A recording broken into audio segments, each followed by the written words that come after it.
네, 안녕하세요. 데이터 콜라보 제15회 7월 12일자 방송 시작하도록 하겠습니다. 엄문어님, 안녕하세요. 반갑습니다. 네, 엄문어 소장님이라고 그랬는데 엄문어님이라고 그랬네요. 상관없습니다. 줄여도. 네. 우리 지금 채팅창에 이제 좀 많은 분들이 들어오고 계신데요. 식사 시간인데 이 시간에 방송을 하게 돼서 너무 좀 송구합니다. 근데 오히려 이 시간에 그 식사하시면서 또 귀팅하는 것도 괜찮을 것 같아요. 그 주말에 어떻게 보내셨어요? 지금 주말에 컷오프가 있었잖아요. 민주당 컷오프가 있었는데 울린다고 하시네요. 지금 네. 소리가 조금 울리나 봐요. 예. 근데 주말에 갑자기 코로나19가 심해지면서 그러니까 완전히 그 우리나라 전체가 침묵 속으로 그러니까요. 정지 속으로 이제 들어간 것 같아요. 아, 근데 지금 이제 저기 여름 휴가를 딱 앞두고 있고 그리고 이제 막 그 활성화가 되는 분위기였거든요. 근데 갑자기 4단계를 올리면서 모든 게 다 또 셧다운되는 느낌이니까 너무 화가 나요. 그냥 미국처럼 확진자는 늘어나더라도 지금 백신을 같이 맞고 있으니까 그냥 그대로 가면 안 되나요? 근데 이 날씨도 좀 안 도와주는 것 같아요. 이게 갑자기 6월은 비 웃자 5월이었는데 비가 계속 와서 7월 맞아요. 초부터 장마가 본격화된다고 하더니 바로 이 더위가 본격화되는 것 같아요. 더위는 본격화되는데 비는 또 안 오고 있어갖고 굉장히 불쾌지수 높은 하루하루가 지금 이어지고 있습니다. 아무래도 오늘 지난 컷오프, 민주당 컷오프와 관련해서 그 주말에 이제 순위는 나왔잖아요. 6분. 그 2분이 이제 컷오프가 되셨는데, 최문순 지사와 양승조 지사님이 컷오프 되셨는데, 그 결과가 나오지 않았고, 순위도 공개되지 않았어요. 근데 어떻게 그냥 순위와 결과가 함께 공유된 그런 데이터들이 막 돌아다녔거든요. 네. 그래서 저희가 그 데이터 4개를 확보를 했는데요. 아니, 총 10개 버전이라고 하더라고요. 저희가 구한 건 4개밖에 안 됩니다. 4개 정도 되는데 4개를 간단하게 살펴보고 그러니까 실제로 6명만 발표가 됐고 순위는 발표가 안 됐는데요. 그 4개를 살펴보고 또 그 전에 발표됐던 여론조사하고 이게 얼마나 적중했나 이걸 한번 살펴보겠습니다. 자, 첫 번째 이게 가장 많이 돌았던 이 밭이라고 써있는 게 인터넷에 받았다. 받은 글. 이런 말인데요. 여기는 이제 놀랍게도 이재명 후보하고 이낙연 후보가 별 차이가 안 납니다. 이거 오차범위네. 네. 그래서 뭐 이거 자체가 이제 팩트일 가능성은 크지 않을 것 같은데요. 한번 살펴보면 이재명 후보 34.3%, 이낙연 후보 31.6%, 그다음에 이제 정세균 후보 11.4, 추미애 후보 10.5. 그러니까 대략 정 후보, 추 후보는 뭐 트렌드가 비슷했던 것 같고요. 박용진 후보가 7.6%. 그 다음에 이제 컷오프를 통과한 김두관 후보가 2.4%. 그 뒤로 이제 최문순, 양승조 이렇게 자리하고 있고요. 그 다음에 이거는 이은영 소장님이 보내주신 자료인데요. 저도 받은 거예요. 받은 거고. 지금 저희 그 이은영 TV 쪽 댓글창에는 이해가 안 되네. 뚜렷하게 뭔가 한 게 없는데 어떻게 상승이 저렇게 됐냐. 이런 얘기도 있고, 거짓말이다. 이 데이터 신뢰할 수 있는 건가요? 이렇게 지금 불만에 가득 찬 원성들이 막 올라오고 있어요. 그래서 그 데이터가 다른 나머지 3개의 데이터도 저희가 가지고 왔어요.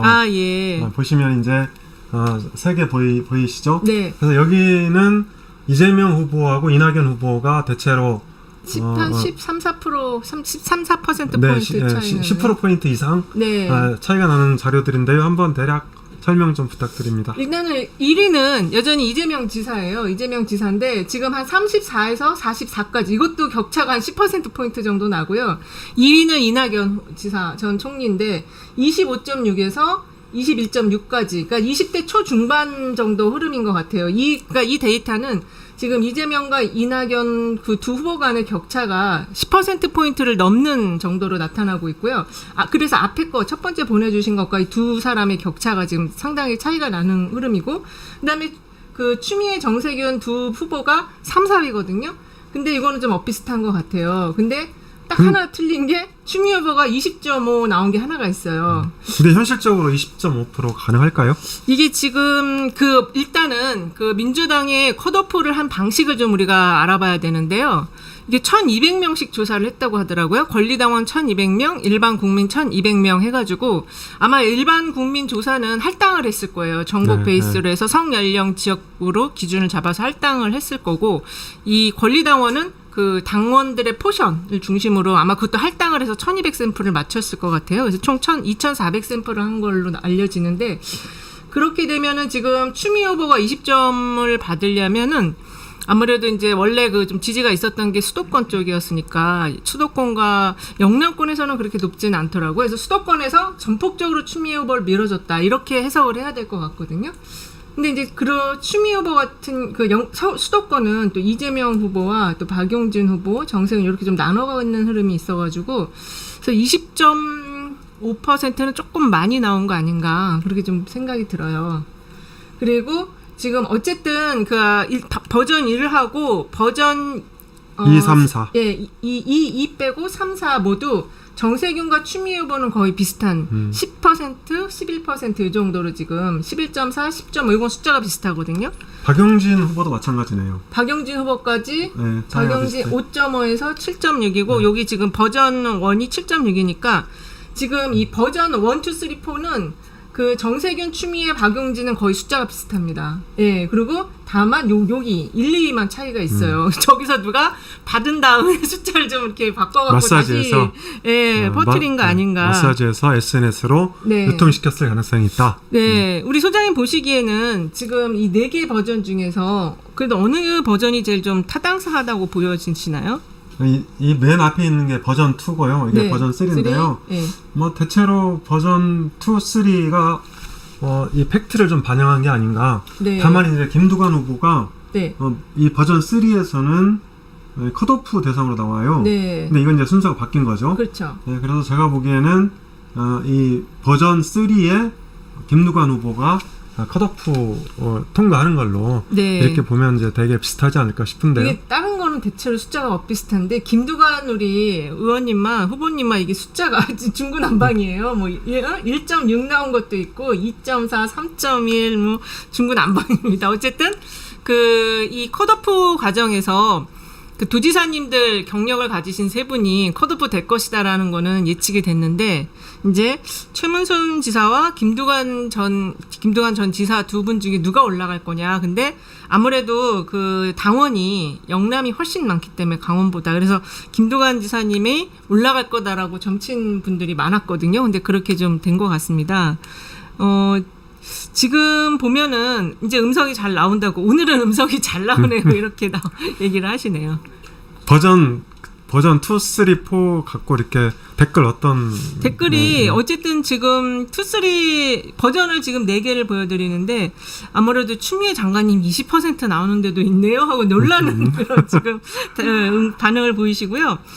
1, 2위 격차가 2배 정도 나야 정상이다, 이렇게 또 얘기하시는 분이 있습니다. 그리고 그러니까 네 번째 버전이 맞다. 그렇죠. 이 정도가 적당하다, 이렇게 보는 분이 있는 것 같아요. 저희 이은영 TV 쪽에는 아무래도 추미애 장관님 지지자들이 좀 일부가 계신 것 같아요. 그래서 추미애 대통령 가자 이렇게 지금 하고 이야기를 해주시는 분도 있네요. 예. 자, 그리고 이제 저희가 이 여론조사는 오마이뉴스가 리얼미터에 의뢰해서 조사한 자료인데요. 이게 지난주 목요일 날 발표가 됐어요. 그래서 이제 저희가 이 통계표를 여기다가 가지고 온 것은 그러면 실제 결과하고 여론조사 결과하고 어떤 차이가 있나, 이걸 이제 좀 비교해보려고, 검증해보려고 가져갔는데요. 자, 대략 버전 세 번째 번째보다는 이중 네 번째에 가깝습니다. 네 번째 가까운가요? 이렇게 이제 이재명, 이낙연 이런 순서고요. 그 다음에 추미애, 정세균 저희가 바뀌었네요. 바뀌었고 최문순하고 김두관 후보도 이 순서가 바뀌었는데 대체로 여론조사가 실제 결과와 맞지 않았다, 이렇게 볼 수 있는데, 이거를 이제 민주당 지지층으로 좁혀서 보면 어때요? 민주당 지지층을 좁혀서 보면은 50.3 대 30.5니까 격차가 지금 여기서는 격차가 지금 13% 정도 났는데 더 벌어지고 있죠. 지금 요 흐름으로 리얼미터 오마이뉴스 흐름으로 보면 이 버전 3번이 조금 더 유사한 것 같네요. 버전 3번이? 네, 그래서 리얼미터 여론조사가 이제 큰 흐름, 트렌드는 대체로 맞췄다. 이렇게 볼 수 있는데, 미시적으로, 세부적으로는 틀린 것들도 많이 있다. 네, 그런 것 같습니다. 근데 순위는, 여기가 일단은 이 김두관 지사 순위가 틀렸고요. 여기 그 4번의 순위는 지금, 여기서는 추미애 후보가 정세균 후보를 앞선 3위로 올라간 걸로 나왔는데, 지금 전체적으로는 추미애 후보 올라간 게 하나고, 나머지는 다 4위로 지금 나오고 있어요. 이게 지금 조사와 관련해서 앞으로의 이제 그 컷오프 된 이후에 순회 경선이 있거든요. 혹시 순회 경선 그 방식이나 이런 거에 대해서 알고 계신가요? 네, 순회 경선 첫 번째는 8월 7일이 처음인데요. 이때 충청에서 이제 시작을 하는 걸로 알고 있고, 그리고 가장 이 분수령이 되는 게 8월 15일 이 1차 선거인단에 대한 투표 결과가 이걸 이제 공개를 하게 되는데, 이때 만약에 뭐 결선 투표로 갈 거냐, 아니면 그러니까 본 경선에서 원샷 원킬로 끝날 거냐, 이게 대체로 이제 가늠해 볼 수 있다. 이런 분석이 많이 잇따르고 있더라고요. 그래서 이게 지금 민주당 그 경선 일정을 봤을 때 이제 역대 경선하고도 조금 차이가 있다. 일단은 그 스타트에서 처음 그 조사 결과를 이제 오픈을 하는 지역이 충청권과 TK 대구 경북 지역이 포함된 곳이 강원도까지 아마 포함이 될 거예요. 15일날 발표, 강원도가 15일인가 그렇게 돼 있더라고요. 그래서 1차로 발표되는 데가 중부권이다. 이렇게 볼 수가 있고요. 그리고 은근히 이게 복잡해요. 이게 지금 보니까 선거인단을 3번에 걸쳐서 모집을 하고, 그 다음에 그거를 바로 조사를 하는 게 아니고, 또 뭐 한 2주쯤 뒤에 조사를 하더라고요. 그래서 좀 이게, 그러니까는 지역에서 정신 똑바로 차리고 있지 않으면 이 조사 돌아가는 거를 헷갈릴 수가 있겠더라고요. 3번에 걸쳐서 하니까. 그러면 경선 일정이나 뭐 선거인단 모집 방식, 또 이제 조사 방식 이런 것들이 이 친문 주류 쪽에 좀 치우쳐 있다는 그런 평가들이 있는데, 아마 이제 꼭 그렇게 하기는 어려울 거예요. 지금 보는 눈이, 두 눈 부릅뜨고 보는 국민이 굉장히 많기 때문에 그렇게 편파적으로 진행했다가는 이 밥상 없는 일이 벌어질 수 있고요. 그리고 만약에 이재명 후보가 아웃이 된다 할 경우에 지금 이재명 후보를 지지하는 그 지지층이 대거 기권 사태가 일어날 수도 있단 말이에요. 오히려 지금 2위 후보가 기권하는 경우와 1위 후보가 아웃돼서 기권하는 경우 비율을 따져봤을 때 1위 후보가 아웃돼서 기권하는 경우가 더 무섭습니다. 이럴 경우 완전히 민주당 필패가 될 수가 있거든요. 그래서 지금 상당히 지금 조심조심 가야 될 부분이 있는 것 같아요. 그리고 이 경선과 관련해서 어쨌든 1차가 8월 15일 날 발표가 있는데요. 이때 예측을 해본다면 어떻게 예측을 할 수 있을까요?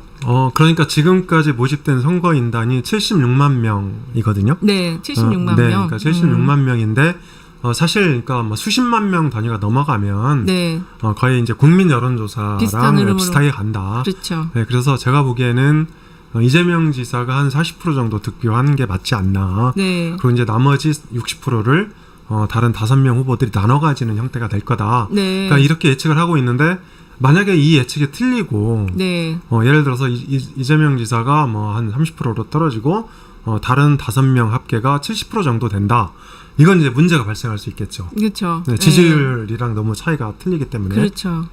이렇게 되면 만약에 이제 민주당 경선이 이제 단일화가 언제 일어날지 모르겠는데, 제가 볼 때는 단일화가 1차 끝나고 일어날 가능성이 있습니다. 왜냐하면 이제 그 다음 순위가 다음 지역들이 호남권이거든요. 그래서 호남에서 노무현 돌풍이 있었던 게 호남을 기점으로 있었기 때문에 아마 그거를 재현하려고 시도를 할 거예요. 그래서 1차 끝난 다음에 2차에서 단일화가 일어날 가능성이 있는데, 그래서 아마 이재명 측의 선거 전략, 경선 전략은 1차에서 과반을 넘는 걸로 끝을 내지 않으면 2차, 3차 가면 갈수록 굉장히 불리한 구도가 전개될 수가 있다고 지금 예측이 되거든요. 근데 전통적으로 민주당 대선 경선이 제주도, 호남, 울산 밑에서부터 이렇게 올라오는 흐름이 이런 데로 있어요. 시작했잖아요. 근데 이번에는 이제 중부에서 이렇게 내려가는 흐름이 왜 나왔냐 그거에 대해서 이제 뭐 여러 분석이 있는데 일단은 이 첫 번째 조사하는 데가 충남하고 대전이거든요. 그 다음에 이제 충북과 세종인데. 여기 충청권이 이제 원래 예전에는 안희정 지사 그 세력이 많이 있었는데 그 세력들이 이제 정세균 후보 쪽으로 많이 대거 이동을 했고요. 거의 다 이동을 했습니다. 그래서 조직이 그 권리당원 조직은 아마 정세균 후보 쪽이 굉장히 셀 수 있어요. 충청권을 먼저 오픈을 했을 때. 그리고 TK에서는 지금 이재명 지사가 1위를 하고 있고 민주당 지지층의 TK는 민주당 지지층의 이재명 지사 지지율을 보면 55% 나오거든요. 근데 이 충청권에서는 이낙연 후보도 일반 민주당 조사에서는 이재명 후보와 비슷한 수준이 나와요. 그러니까 이제 그런 사실들이 그렇죠. 이낙연 후보와 정세균 후보를 배려한 경선 일정이 아니냐. 그렇죠. 이런 이제 의구심이 좀 일고 있는 것 같은데요. 있는 거죠. 그래서 그렇게 해서 일단 엇비슷한 수준으로 이렇게 나오게 되면은 그러면 단일화하면은 이길 수 있겠다. 다음 호남 가서 그 직전에 단일화 하자. 이런 선거 전략이 다 이미 읽히는 거죠. 벌써. 근데 그러니까 저희가 이제 그 이재명 후보가 그러면 과연 역전 당할 수도 있냐 이걸 갖고 한번 논의를 해보면 사실 이제 추미애 후보가 일종의 키를 쥐고 있는 것 같아요. 그쵸. 그래서 추미애 후보가 만약에 반 이재명 쪽으로 넘어가면 지금 산술적으로 반 이재명 쪽이 조금 많다. 이렇게 이제 아까 우리 그 버전 1, 2, 3, 4 여기서 이렇게 볼 수 있을 것 같고 만약에 추미애 후보가 끝까지 완주를 하거나 아니면 뭐 친 이재명 그런 기조를 유지한다면 이재명 후보의 승리가 예상된다 이렇게 볼 수 있을 것 같죠. 그렇죠. 지금 현재로는 추미애 후보가 그 이낙연 정세균 단일화 쪽으로 넘어가기는 지금 이낙연 후보 2위 공격을 계속 하고 있거든요. 그리고 아마 그리고 이낙연 후보와 정세균 후보하고 또 좀 결이 다르더라고요. 이 컨텐츠를 구성하는 내용, 메시지나 이런 것들을 보면. 그래서 이게 3자 단일화가 이루어지긴 좀 어려울 것으로 보여져요. 그건 어떻게 보시나요?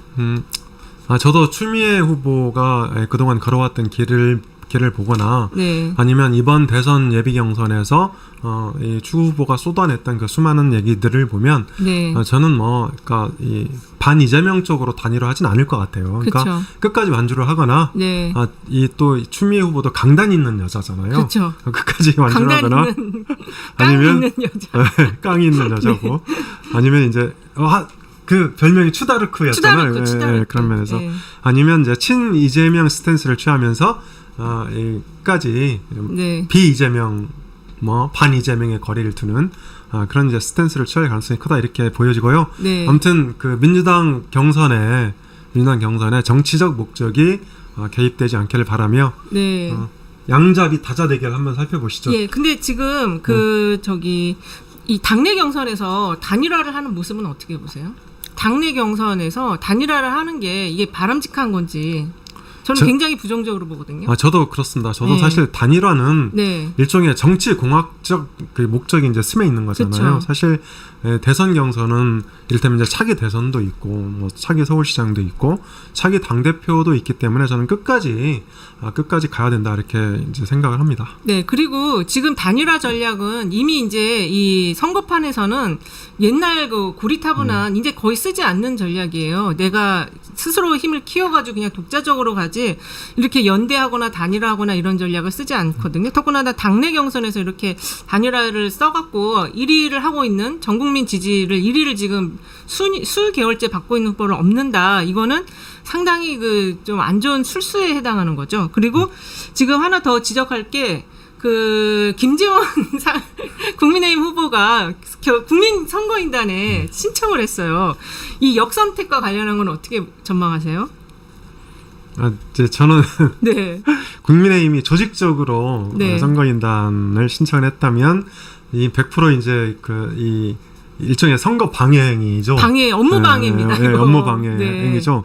그런데 이제 이 김재현 의원이 그러니까 그렇게 신청한 거는 저는 아직은 이렇게 그런 의도가 있는 것을 보긴 좀 어렵다. 또 이분이 왜 맨날 종편 나가서 약간 이제 또라이 짓을 하잖아요. 그런 차원이 아닌가.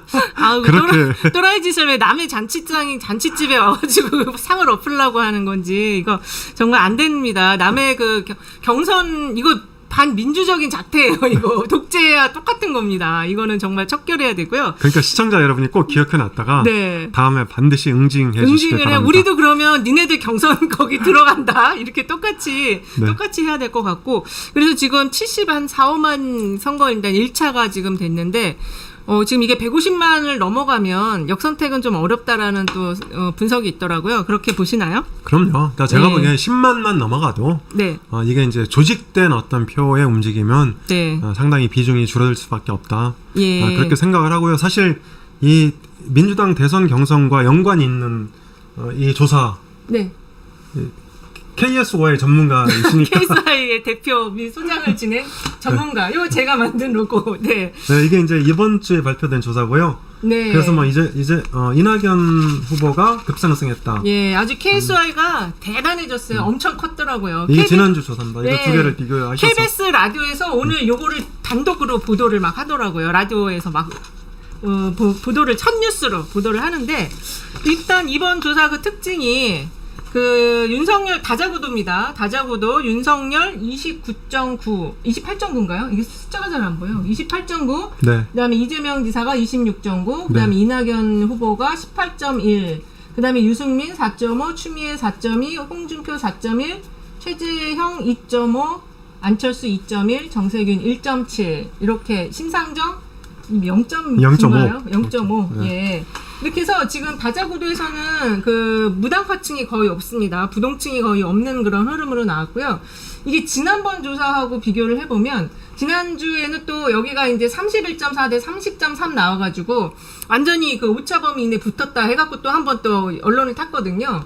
그런데 이번 조사에서는 다 같이 전체적으로 다 같이 빠지는 그런 흐름이에요. 예, 이낙연 후보만 상승한 흐름입니다. 12.2에서 18.1이 올랐는데 요거는 그 어떤 특별한 모멘텀이 없었는데 이렇게 요 후보만 오르고 나머지는 전체적으로 다 하락했어요. 이런 흐름을 어떻게 봐야 될까요?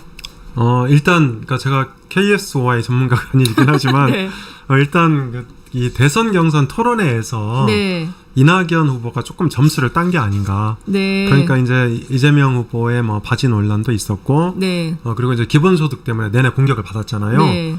이 반면에 이낙연 후보는 유난히 또 목소리가 조금 좋았던 그런 게 있었던 것 같아요. 거의 존재감이 특별히 있지는 않았던 것 같은데. 그러긴 했지만 이제 좀 무난하게 네, 네. 이렇게 이제 토론을 소화하면서 어느 정도 점수를 땄다. 그러니까 그런 건 있는 것 같아요. 그러니까는 그 지난 민주당 네 번의 그 토론을 보면은 이제 정세균 후보랑 역할 분담을 한 것 같아요. 정세균 후보는 어차피 지금 올라오기가 힘든 후보니까 공격형을 나가고, 그다음에 이낙연 후보는 방어형을 하면서 점잖게 네. 그렇게 둘이 역할 분담이 된 것 같고, 그리고 그 조국 사건, 조국 그와 관련한 윤석열 사태, 우리가 윤석열 사태와 관련해서 그 이낙연 후보가 기존의 입장을 좀 바꿨죠. 조국 옹호하는 발언을 하면서 또 대통령에게는 조국을 청구하지 않았다. 또 이렇게 좀 헷갈리는, 어쨌든 조국이라는 그 변수 기점을 좀 적절하게 활용을 했던 것 같습니다. 예, 그래서 그런 면에서 그 일반인과 당내 어떤 이런 흐름, 그 표심을 조금 받은 거 아닌가 그런 생각이 듭니다. 근데 지금 이 KSOI가 이 지난 조사를 보면은 이 양자가 거의 오차범위 이내로 붙었는데요. 요 주 말고 요 전주랑 비교해 보면 보기 문항이 차이가 많이 나요. 보기 문항이 이때는 그 정세균하고 최재형을 집어넣었거든요. 근데 요 바로 직전 조사에서는 정세균과 최재형을 뺐어요. 그리고 오세훈과 심상정을 넣습니다. 그리고 여기도 차이가 있어요. 네. 여기는 심상정이 없어요. 여기도 심상정을 넣었어요. 그래서 이게 정말 그 다자구도 특히 이렇게 트래킹을 하는 회사, 여론조사 회사에서 이렇게 보기 문항을 회사가 마음대로 넣었다 뺐다 하는 이런 경우는 처음 봤습니다. 그래서 굉장히 여기 이 회사는 이제 주의 깊게 봐야 돼요. 보기 문항을 뭘 넣었는지. 왜냐면 그거에 따라서 지난번 요 바로 전주에 최재형하고 그 정세균을 빼가지고 거의 6%포인트 가까이 지금 빈 공간이 생겼거든요. 그래서 그 다음에 다시 여기다 또 집어넣어가지고, 그래서 이때가 아마 좀 이 추이 비교하기가 어렵고, 이번에도 또 지금 심상정을 또 넣었다 뺐다 해가지고, 유승민은 넣었나요? 네, 넣었어요. 박용진. 네. 박용진은 또 여기 왜 넣었죠? 차기 대선 후보로 박용진이 또 들어가 있네요. 그래서 여기 조사 중 지금 보기 문항을 이렇게 박용진이 지금 대선 후보로 들어간 조사는 아마 여기가 처음이지 않을까 싶습니다. 그래서 보기 문항을 좀 잘 아주 주의 깊게 보셔야 돼요. 보기 문항이 이렇게 돼버리면 한 5에서 10%가 이상하게 막 변동이 될 수가 있거든요. 자, 그렇습니다. 그래서 지금 다자 대결 구도는 그렇고 소장님, 그리고 네. 이 다자 대결이라는 게 앞으로 볼 때 이게 유의미한 지표인가요? 저는 이게 여야를 다 섞어가지고 이렇게 보는 지표가 언제까지 유의미한지 잘 모르겠어요. 그러니까 글쎄요, 제가 보기엔 이제 크게 트렌드는 의미가 있다고 보여져요. 네네. 예, 근데 당장 KSOI 조사에서도 이 대선 후보가 10명이 등장하거든요. 네. 그러니까 야권 5명, 뭐 범진보 네. 5명 이렇게 10명이 등장을 하는데 사실 10명을 그대로 다 놓고 조사를 하게 되면 네. 이 조사가 진행이 잘 안 되거든요. 안 되죠. 네, 보기가 ARS인데 특히. 네, 특히 ARS 같은 네. 경우에는 그냥 인지도 순이다 이렇게 네. 보시면 될 것 같고, 이번 조사도 이재명 지사의 지지율이 빠져서 이낙연 후보 쪽으로 옮겨간 걸로 돼 있어요. 네. 그러니까 이게 이제 한 3-4% 옮겨간 거잖아요. 네네. 근데 이런 식으로 지지율 이동이 쉽게 일어나진 않거든요. 그러니까요. 네, 이런 면에서 이 KSOI가 장사를 되게 잘한다. 그러니까 그때 막 무슨 툭 튀는 네. 조사 결과를 내놓고 여러 언론에서 이제 인용을 하게 하고, 또 이번에 이제 이 경선이 끝난 다음에 이낙연 후보의 추격세가 가파르다. 네. 이게 이제 오늘 막 이슈가 되고 있는 많이 거잖아요. 되고 있고 그 어저께 이미 예고편을 던졌어요. 이낙연 후보 자체가. 예. 그래서 그리고 그 왜 피해나 이런 데는 또 어저께 조사가 다 안 됐죠? 그것도 이상하더라고요. 조사가 어저께 거의 많이 이루어지는 날인데 조사가 거의 안 됐어요. 얘네 거 하나만 거의 유일하게 지금 조사가 나온 상황이고요. 그렇죠. 네. 예, 그러니까, 그것도 좀 약간 좀 이상하고, 네. 그리고 지금 말씀하신 것처럼 이재명 지지층이 이낙연 후보를 지지 쪽으로 이동하는 거는 아주 굉장히 이게 좀 쉬운 일이 아니거든요. 이렇게 갑자기 이동하기가 어려워요. 이게 좀 성향이 완전히 달라가지고. 그렇죠. 그러니까 지지층이 완전히 다르기 예, 때문에. 예. 네. 그 PNR 조사는 아마도 민주당 경선 후보 컷오프가 발표되고 뭐 또 네. 그동안 이제 보수 쪽으로 너무 유리하게 조사 결과가 계속 나오는 거 아니냐. 네. 이런 좀 비판도 있었고, 그래서 뭐 의도적으로 이 패스하지 않았나, 의도적으로 패싱하지 않았나. 패싱이요? 네. 아, 예. 네, 그렇게 이제 점쳐지는데 확인해서 다음에 저희가 예. 알려드리겠습니다. 좀 그렇게 봐야 될 것 같아요. 지금 조사 회사들이 이렇게 춤을 추면 안 돼요. 그리고 예전에는 조사 회사들이 사실은 이제 조사 기관이라고 할 정도로 그 중립성을 지키는 그런 흐름을 갔는데 지금은 좀 안 그런 것 같습니다. 좀 여러 가지로 뭐가 막 이렇게 서로 다 이해관계가 얽혀 있나 봐요. 그래서 좀 이건 좀 씁쓸한 현상인 것 같고요. 그리고 지금 저희 댓글에서 올라온 글들 중에서 보면은 지금 이재명 후보의 그 경선 전략, 이게 좀 문제가 있다라는 지적이 좀 있는 것 같습니다. 너무 무색무취한 전략은 안 좋다. 이 원래 참모들을 전진 배치해야 된다. 이거 내부 상황을 잘 아시는 분이 댓글을 쓰시는 것 같은데, 이번 그 경선에서의 이재명 그 후보의 전략은 어떻게 보셨어요? 저도 그 댓글에 전적으로 공감하는데요. 네. 사실 이번 토론회에서 이재명 후보의 가장 특징 중에 하나가 뭐냐면, 네. 이재명 다움을 잃어버렸다. 예. 이제 이걸 들 수 있을 것 같아요. 그래서 예. 예를 들어서 기본소득만 해도 사실 이재명 후보 하면 기본소득이거든요. 예. 그래서 제가 보기엔 이제 이거를 그러니까 월 3만 원으로 시작하겠다고 네. 이미 공약을 수정한 바가 있으니까 거기에 대한 재원 마련을 당당하게 밝히고, 네. 저는 그걸로 승부를 걸어야 된다 이렇게 생각을 합니다. 그리고 이제 바지 논란 같은 경우에는 좀 당시 상황이 좀 네. 짜증 나더라도 네. 이 대통령 후보, 앞으로 대통령이 되실 분이잖아요. 네, 그렇죠. 대통령의 어떤 품격을 유지할 필요도 있었다. 이렇게 예. 생각이 들고, 어쨌든 그 공약 전반에 관해서 저는 그 과거 이재명으로 좀 분명하게 네. 명시적으로 밝히고 이 싸움당 모습을 좀 되찾아야 된다. 네. 그렇게 생각을 합니다. 그리고 어젠가는 이제 윤석열 후보를 향해서 네. 가족, 부인 결혼하기 전 거는 좀 검증해서 제외해야 된다. 근데 그게 그런 말이 얘기를 안 했죠? 되잖아요. 네. 그러니까 우리는 대통령을 수십 년간 검증해도 대체로 이제 실패한 대통령이 많았는데, 네. 저는 끝까지 검증해야 된다고 생각합니다. 네. 이재명 후보가 떴던 이유 중에 하나가 이 국민의힘 정치인들에 대한 내지는 보수 야권 정치인들에 대한 강력한 비판 네. 뭐 이런 것도 한몫했던 거잖아요. 네. 그래서 이재명 후보 같은 경우는 일단은 경선 기간 동안의 전략에 대해서 한번 점검을 해볼 필요가 있고요. 그리고 지금 중도를 잡기 위한 그런 논의가 있어서 지금 계속 그런 식의 전략을 펴시는 것 같은데, 당내 경선에서는 사실 중도가 중요하지가 않거든요. 그러니까 이 당내 경선에서는 본인의 칼날을, 사실 지금 이재명 지사가 아까도 말씀드렸지만 이재명 지사가 아웃되는 그런 대이변이 일어났을 때 그 지지층에 과연 민주당 후보에게 그대로 다 흡수가 될 거냐, 이건 더 무서운 지진이에요. 이건 더 큰 쓰나미예요 같은 거기 때문에 그걸 좀 잘 살펴볼 필요가 있을 것 같습니다. 그래서 좀 전략을 잘 점검을 하실 필요가 있고요. 그리고 여전히 지금 역선택 걱정들을 많이 하시네요. 왜냐하면 이제 지금 정당 지지도가 국민의힘하고 엇비슷하니까 국민의힘 지지층이 민주당 국민선거인단에 들어올까봐 걱정을 많이 하시는 것 같아요. 그거는 그렇게 걱정할 부분은 아니지 않을까요? 제가 보기에는 이제 아무리 훈련된 그러니까 이를테면 국민의힘 지지층이라 하더라도 네. 그러니까 단 몇 초잖아요. 예. 한 2, 3초의 이 질문을 듣고 네. 순식간에 판단을 해서 그러니까 약한 후보 상대적으로 네. 약한 후보를 지지하기는 쉽지 않다. 네. 그래서 저는 그 점은 그러니까 믿으셔도 된다고 봅니다. 저도 그렇게 생각을 해요. 역선택이 말이 이제 역선택을 한다고 하지만 이렇게 몇십만이 넘어가는 큰 이 규모 안에서는 역선택이 일어나기가 상당히 쉽지 않고요. 그리고 내가 이 정당 일체감이라는 게 굉장히 거의 정체성과 비슷하잖아요. 내가 국민의힘을 지지하는데 갑자기 민주당 후보를 와서 찍는다는 게 그게 되게 쉬운 일은 또 아니에요. 예, 그래서 제가 볼 때는 한 150만을 국민선거인단이 넘어가면 역선택 문제는 걱정 안 하셔도 될 것 같다, 이렇게 볼 수 있고요. 그 다음에 이제 전국 지표조사가 7월 8일 날 발표가 됐네요. 네, 지난주 5일 전에 네. 발표가 됐습니다. 네. 그래서 여기는 이제 다자 대결을 보시면 네.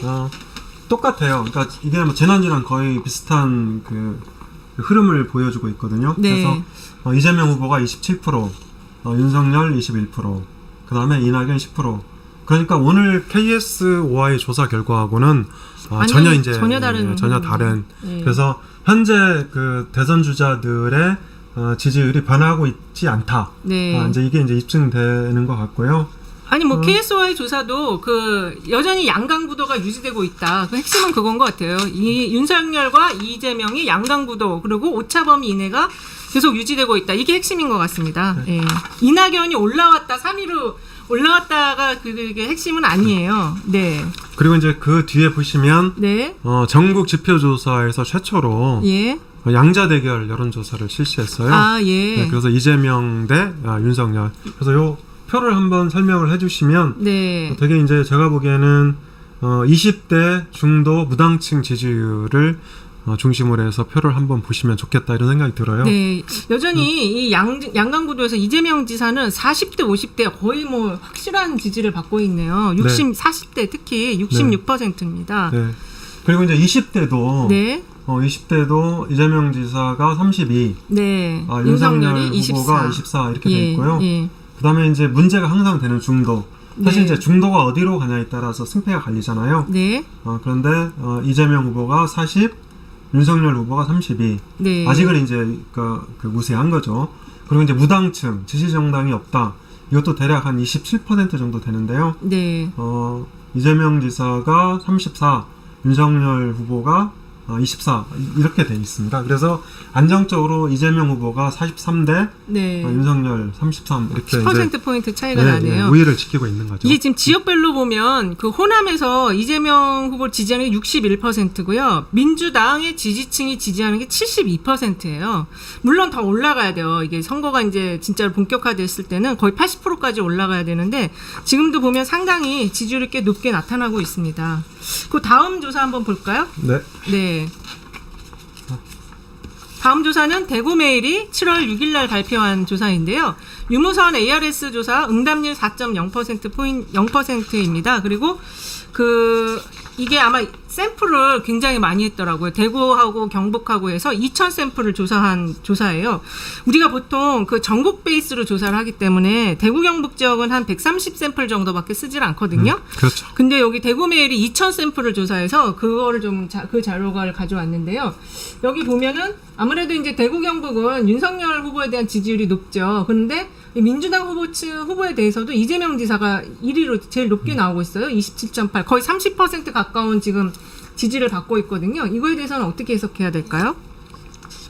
아무래도 이재명 후보가 네. 안동 출신이잖아요. 네. 네. 그래서 이제 통상 대구 경북에도 15에서 20% 정도의 민주당 지지층이 있는데 네. 또 최근에 이제 좀 2016년 이래 민주당이 연거푸 승리하면서 대구 경북에서도 뭐 20, 30대 중심으로 민주당 지지층이 좀 많아졌어요. 네. 네, 그리고 이제 이재명 후보가 안동 출신이고 이래서 아마 이제 이런 효과가 조금 반영이 된 게 아닌가 싶어요. 네, 맞습니다. 그래서 아무래도 그 또 이제 대구 경북만 있는 게 아니고 이제 PK 지역 영남권이 워낙 인구가 많잖아요. 근데 PK 지역에서도 민주당 당이 받는 지지만큼은 이재명 지사도 받을 수 있기 때문에 대구 경북에서 이렇게 지지를 받는 후보가 사실 나오기가 쉽지가 않았던 것 같아요. 그전에는 이쪽 TK 출신 후보가 아예 나온 적이 없었던 것 같아요. 김부겸 후보가 좀 유일하지 않았을까요?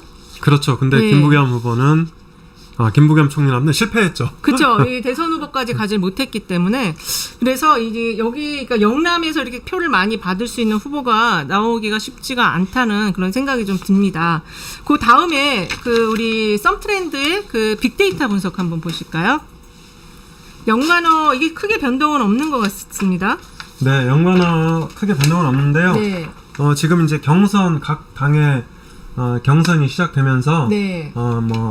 민주당 이재명 쪽은 이재명 대 이낙연. 네. 그러니까 이제 이낙연 후보 얘기가 많이 나오잖아요. 네, 그렇습니다. 그러면서 이재명 대 이낙연 구도가 이제 성립이 되고 있고요. 네. 그 다음에 그 순서대로 돼 있어요. 그럼 추미애, 송영길은 이제 후보는 아니지만 당대표. 후보인가 봐요. 지금 이렇게 높게 나누고 후보 역할을 하고 있나 봐요. 이렇게 돼 있고, 네. 윤석열 쪽도 이제 1위로 이재명 후보가. 네, 역시 양강구도니까. 네, 그렇죠? 그리고 이제 2위가 논문. 네.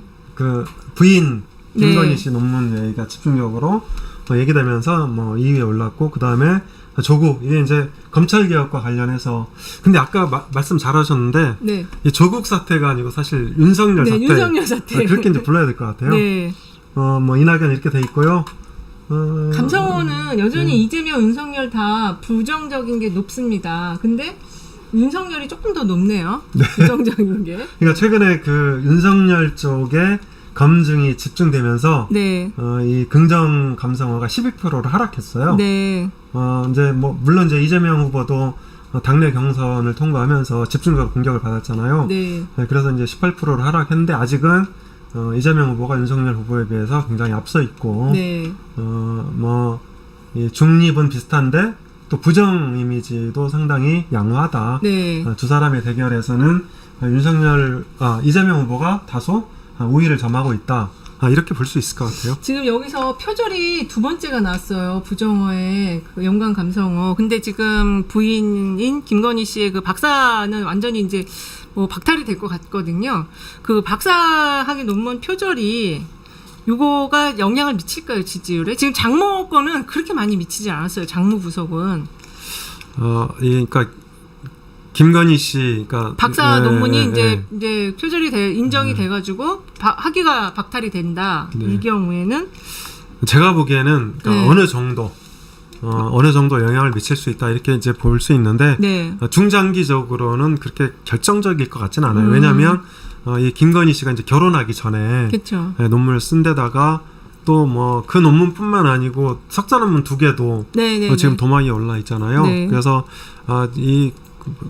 그 시절에 이런 경우도 되게 많았지만 그렇죠. 그 시절에 좀 약간 엉성했죠. 네, 또 이 김건희 씨가 워낙 의혹이 많다 보니까 논문 받고는 치명적인 어떤 그런 게 아닐 것 같아요. 그래서 그리고 이제 이게 박사학위가 박탈이 되면은 그걸로 이제 또 이게 게임이 종료가 되는 경우이기 때문에 오히려 이제 도이치모터스 주가 조작과 관련해서 윤석열의 무슨 영향력이 나왔다고 한다면 그거는 지지율에 직접적인 타격을 줄 수 있을 것 같거든요. 그렇죠. 그러니까 아까 말씀하신 장모 건도 처음에 무죄 받았을 때 만약에 이제 윤석열 당시 검사가 네. 서울중앙지검장으로 재직하고 있었죠. 네. 당시 이제 윤석열 지검장이 영향력을 행사했다면 네. 그건 문제가 커지는 거죠. 네, 그렇죠. 네. 그러니까 뭐 주가 조작도 마찬가지고. 네. 지금 저희 창 댓글에 경선 연기론이 지금 나오고 있는데 지금 이걸 어떻게 봐야 되냐? 지금 오늘 이재명 지사는 좀 탄력적 입장으로 좀 약간 선회한 것 같아요. 근데 이 코로나가 이렇게 지금 수도권에서 엄중해지고 있는데 왜 경선은 순회 경선 11번이나 잡았는지 모르겠어요. 좀 순회 경선도 줄일 필요가 있지 않은가요? 근데 어저께 송영길 대표가 재밌는 말을 했어요. 네. 그럼 연기해서 네. 그때 델타 플러스 변이가 나오면 어떡할 거냐. 연기했는데 또 델타가 더 크게 번졌다. 그렇죠. 예. 그러니까 지금 상황도 사실은 이제 거의 뭐 이게 집단 면역에 가까이 가는 그런 그렇죠. 상황이었잖아요. 예. 그러다가 이제 뒤통수 맞은 건데 네. 저는 사실 원칙을 지키는 것이 정도다. 그리고 그게 공정과 정의다. 저는 그렇게 생각을 하고요. 네. 이게 이제 이재명 후보가 흔쾌히 네. 연기를 수용하지 않으면 전 연기는 이제 불가능하다고 생각합니다. 네, 일단은 그 연기로는 당의 지도부가 결정할 문제인데 당 지도부가 이거 연기를 결정하는 것도 쉽지 않을 거예요. 이거 이거 경선 일정하고 다 나왔는데 지금 국민선거인단이 모집이 되고 있는데 이걸 연기해야 하면은 또 어떤 변수가 발생할지 모르잖아요. 지금 1차는 지금 모집했는데 또 한 달 뒤에 2차를 모집한다? 이거 그럼 또 뭔가 이상해질 수 있거든요. 그래서 네. 지도부 입장에서는 연기를 하기가 어려울 것으로 좀 보여져요. 네. 그러니까 물론 이제 후발주자들 입장에서는 네. 그러니까 지지율을 만회해서 역전의 어떤 환경, 역전의 드라마를 그러니까 꿈꾸고 있는 이제 그런 상황이라서 네. 충분히 주장할 수 있지만 그러니까 실현되기 쉽지 않다. 네. 그래서 경선 연기로는 크게 연기 가능성은 좀 높아 보이지 않는다. 지금 있는 그대로 진행될 가능성이 높다. 이렇게 네. 볼 수 있겠습니다. 네. 또 지금 이제 저희가 마무리할 시간이 다 돼가고 있는데요. 국민의힘과 민주당과 국민의힘 지지율 변동이 좀 있었나요? 거의 지금 그래서 그러니까 지금 뭐 시간이 얼마 안 남아서 저희 네. 중요한 거 하나만 다루죠. 네. 그 뒤에 지금 호감도. 호감도. 그러니까 지금 정당 지도도는 큰 변화가 없이 국민의힘이 조금 앞서는 그런 흐름입니다. 네. 그러니까 이 한국갤럽 정당 호감도 조사를 네. 보시면 네. 근데 이게 왜 중요하냐면요. 네. 이 비호감도 그러니까 호감도 조사에서 비호감도가 굉장히 중요하다. 네. 비호감도는 나는 저 정당을 죽어도 안 찍겠다. 그렇죠. 이제 그런 의미를 담고 있거든요. 예. 그런데 국민의힘 호감도가 어느 정도 개선이 됐어요. 예. 많이 개선이 돼서 그럼 49 절반을 좀 이제 안 넘는 수준이 됐네요. 그러니까 이게 호감이 38이고 네. 비호감도가 49 이렇게 돼 있고요. 네. 근데 이제 민주당은 문제가 심각한 게 이 비호감도가 늘었다. 비호감도가 지금 절반 넘어서 네, 정의당하고 비슷해요. 네, 맞아요. 네. 네. 그래서 이거 아마도 이제 이 비호감도는 네. 예비 경선 당내 토론회 과정에서 네. 민주당에 대한 부정적인 얘기들이 많이 이제 분출이 됐잖아요. 네. 그것이 이제 좀 일시적으로 반영된 게 아닌가. 예. 네, 그런 생각이 들어요. 근데 이제 여기 연령별로 보면 네. 이게 이제 그 민주당의 그 호감도가 20대에서는 29%거든요. 네. 근데 국민의힘은 36%예요. 네. 그래서 20대에서는 확실히 국민의힘한테 밀리고 있다. 예. 이렇게 이제 볼 수 있을 것 같고 반면에 30대는 뭐 민주당이 33%, 국민의힘이 24%. 네. 그래서 이제 좀 그 30대는 안정을 되찾았다. 예. 이렇게 볼 수 있을 것 같고요. 네. 그다음에 이제 40대는 뭐 여전히 네. 우위 그리고 50대는 뭐 박빙 네. 이렇게 이제 볼 수 있을 것 같아요. 그래서 지금 민주당은 네. 호감도와 비호감도를 개선하는데 상당히 이제 그 힘을 쏟아야 된다. 네. 이렇게 이제 해석할 수 있는 거죠. 그래야 될 것 같아. 특히 이 부분에서 호감도가 지금 40대, 여기 40대죠. 예, 40대 예. 높지만은 요 20, 30대하고 여기 고연령층도 사실 고연령층도 포션으로 보면 굉장히 커요. 40% 가까이 되거든요. 그래서 이쪽도 좀 신경 좀 써주셨으면 좋겠어요. 예. 지금 제 댓글에는 이낙연 전 대표님에 대한 독설이 지금 계속 올라오고 있는데. 한 두세 개만 소개해드릴까요? 이낙연 과욕에 망한다. 네. 조국수 외치던 촛불 시민들을 비난했던 서른이 이낙연 캠프에 합류해 있는 것만 봐도 노선을 알 수 있다. 이렇게 얘기해 주셨고요. 또 초선 오족들도 이낙연 지지 라인인 것 같은데 사람들 다 아는 사실이다 이런 얘기도 해주시고, 호남에서 어쨌든 그 눈치 보는 그런 사람들은 호남에서 아웃이다 이런 얘기도 하셨어요. 그 뭔가 지금 민주당 경선이 잘 짜여진 각본 같다 이런 얘기도 나오시고, 굉장히 지금 민주당 경선에 그 의구심을 많이 갖고 계신 댓글들이 계속 올라오고 있습니다. 네. 어쨌든 그 민주당이 과거에도 이렇게 뭔가 좀 야로라고 하죠. 야로 부리다가 그 당직자들 막 징계 먹고 이런 경우가 있었기 때문에 그렇게 하기에는 어려울 거예요. 그리고 더군다나 지금 국민들이 두 눈 부릅뜨고 지켜보기 때문에 그러기는 어렵죠, 소장님. 그럼요. 네. 국민의 힘을 한번 믿어보시고 네. 지켜보시죠. 그래야 될 것 같습니다. 자, 마지막으로 문 대통령 국정수행 지지율인데요. 요새는 여기 관심이 많이 떨어져가지고 그래도 조금 상승하셨습니다. 41.1. 이게 지금 딱 자기 득표율로 딱 올라섰었네요. 41.1. 그 다음에 지금 연령별로 보면은 30대, 40대가 이제 43, 47%로 이제 좀 상당히 높게 지금 복원이 됐고요. 50대도 41%네. 그래서 30대와 50대가 견조하게 지금 받쳐주는 대통령 지지율이라고 할 수 있겠습니다. 네. 민주당 믿음을 줘야죠. 계속 올라옵니다, 지금. 네, 민주당을 아주 지금 믿지를 못하겠나 봐요. 민주당 좀 잘하세요. 네. 자, 그러면 대통령 지지율도 더 올라갈까요? 근데 지금 4차 대유행의 문제죠, 코로나. 네, 그래서 오늘부터 4단계가 실시되고 있는데 당분간 횡보하지 않을까. 횡보. 네. 예. 이게 지금 그래도 이 정도 지지율 굉장히 높은 거 아닙니까? 그럼요. 지금 이제 불과 한 9개월 남았나요? 네. 굉장히 높은 거죠. 근데 이철희 정무수석이요. 그분은 요새 자꾸 언론을 타려고 하시는지 모르겠는데, 대통령 지지율 우습게 보면 정권 재창출 못한다 이렇게 또 얘기하셨어요. 대통령 지지율을 다 받아 안아야지 후보가 될 수 있다, 뭐 이런 취지의 말인 것 같은데, 그건 어떻게 보시나요? 이철희 수석의 말은 국민을 우습게 부르는 발언이다. 네.